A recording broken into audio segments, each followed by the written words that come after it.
আসসালামু আলাইকুম। আজকের ভিডিওটা হলো সূচক এবং ভিত্তি কাকে বলে। দুইটা কাছাকাছি এজন্য একসাথে দিয়ে দিচ্ছি। সূচক এবং ভিত্তি কাকে বলে সেটার সমাধান হলো সূচক ও ভিত্তি। কোনো রাশিতে একই উৎপাদক যতবার গুণ আকারে থাকে, কোনো রাশিতে একই উৎপাদক যতবার গুণ আকারে থাকে সেই সংখ্যাকে উৎপাদকটির সূচক বলে। সংখ্যাকে উৎপাদকটির সূচক বলে এবং উৎপাদকটিকে ভিত্তি বলে। মানে সেই উৎপাদকটির কি সূচক, সেই সংখ্যা কিন্তু উৎপাদকটির সূচক। আমি আবারও বলি, কোনো রাশিতে একই উৎপাদক যতবার গুণ আকারে থাকে, সেই সংখ্যাকে উৎপাদকটির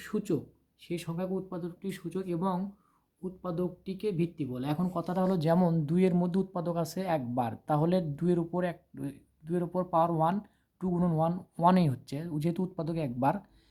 ফোরের মধ্যে উৎপাদক আছে দুইবার, টুর ওপর স্কোয়ার, এটা কিন্তু উৎপাদক, উপরেরটা কিন্তু উৎপাদক, তাহলে টু গুণন টু, তাহলে কত পাচ্ছি আমরা? চার, যেহেতু চারের মধ্যে উৎপাদক দুইবার আছে।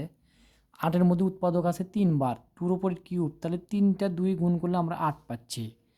এখন ষোলোর মধ্যে উৎপাদক আছে চারবার, ফোরের ওপর স্কোয়ার দিলে এখানে চারটা দুই গুণন দুই গুণন দুই গুণন দুই, তাহলে এখানে আমরা 16 পাচ্ছি। তাহলে উৎপাদক আছে এইটা। কিন্তু এখানে আরেকটা বিষয়, যেমন আটের ভিত্তি দুই সূচক তিন, তাহলে দেখেন দুইয়ের উপর কিউব করে কিন্তু আমরা আট পাচ্ছি, কারণ এখানে কিন্তু তাই পাইছি। এখানে ষোলোর উপর স্কোয়ার করলে কিন্তু আমরা সূচকও, মানে এখানে উৎপাদক কিন্তু পাচ্ছি। ষোলোর উৎপাদক কিন্তু চার, নিচে যেটা থাকলে ওটা কিন্তু উৎপাদক বলা হচ্ছে। যাই হোক, ভিত্তিকে উৎপাদকও বলা যেতে পারে। তো যাই হোক, সেটা ওর কথা না। কিন্তু কোনো রাশিতে, এই জন্যই বলছি, আমি উদাহরণ সহকারে বুঝে দিচ্ছি, আপনারা একটু বুঝে নেবেন। দুইয়ের মধ্যে উৎপাদক আছে ওয়ান বার, বীজগণিত উৎপাদক। ফোরের মধ্যে উৎপাদক আছে হচ্ছে টু বার, এটা কিন্তু বীজগণিত উৎপাদক। আমি অন্যভাবেও দিতে পারতাম। আমি একটা ভিডিও একটা মানে একটার মধ্যে আমি সবগুলো বুঝাইছি। ইনশাল্লাহ অবশ্যই ভালো বুঝতে পারছেন মনে হচ্ছে। আসসালামু আলাইকুম, সবাই ভালো থাকবেন।